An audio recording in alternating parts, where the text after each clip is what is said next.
দেখো এদেরকে, 1 মাস হয়নি বিয়ে হয়েছে, আর ড্রেস দেখো। আরে হাজব্যান্ডের যখন ওয়াইফের উপরে কোনো কন্ট্রোল থাকে না তখনই এমনই হয়ে যায়। আরে বিয়ের আগে তো আমিও কত জিন্স টপ পরতাম, কিন্তু বিয়ের পরে সেগুলোকে একবার ছুঁয়েও দেখিনি। আর একে দেখো, হাত থেকে এখনো মেহেন্দির রঙও যায়নি, আর কিরকম জামা পরে ঘুরে বেড়াচ্ছে।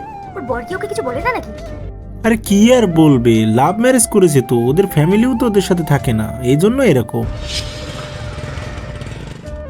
আরে দাদা, আপনার বাড়িতে নতুন ভাড়াটিয়া এসেছে না, ওনারা কি আপনার আত্মীয় হয় নাকি? না, কেন বলো তো? আরে আপনি ওনাদেরকে এত ছাড় দিয়ে রেখেছেন কেন?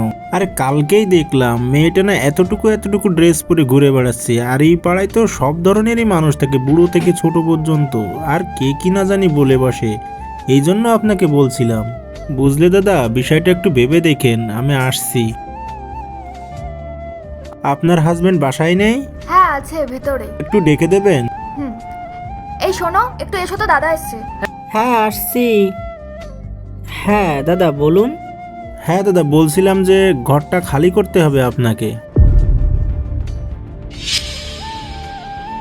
কিন্তু কেন দাদা? দাদা আসলে আপনি আমার সাথে একটু বাইরে চলুন তো।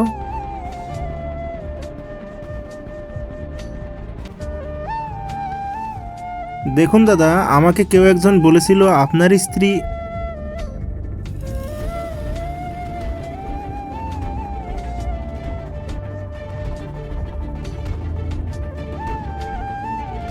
কি বললো দাদা?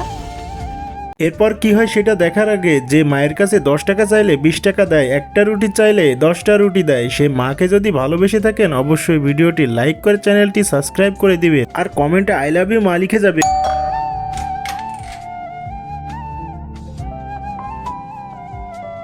আমরা বাড়ি খালি করে দিচ্ছি। আমাদের জন্য যদি আপনাদের কোনো প্রবলেম হয়ে থাকে তার জন্য আমরা সরি। আর আজকের পর থেকে আপনাদের কোনো প্রবলেমই হবে না। আর যাওয়ার আগে একটা কথা বলে যেতে চাই, আমি রোজ রোজ শর্ট ড্রেস পরি না। কাল আমার বিয়ের পর ফার্স্ট বার্থডে ছিল, তাই ও আমায় এটা গিফট করেছিল। আমার ছোটবেলা থেকে ইচ্ছে ছিল শর্ট ড্রেস পরার, কিন্তু কখনো পরতে পারিনি। বা আমার আত্মীয় স্বজনদের জন্য কখনো পরতে দেয়নি। আমাকে সবসময় বলতো বিয়ের পর পরবি, কিন্তু যখন বিয়ের পর পরলাম। আপনারা যদি ডাইরেক্ট এসে আমাদের কাছে বলতেন তাহলে হয়তো আজকে এই বাড়িটা আমাদের সার্টে হতো না।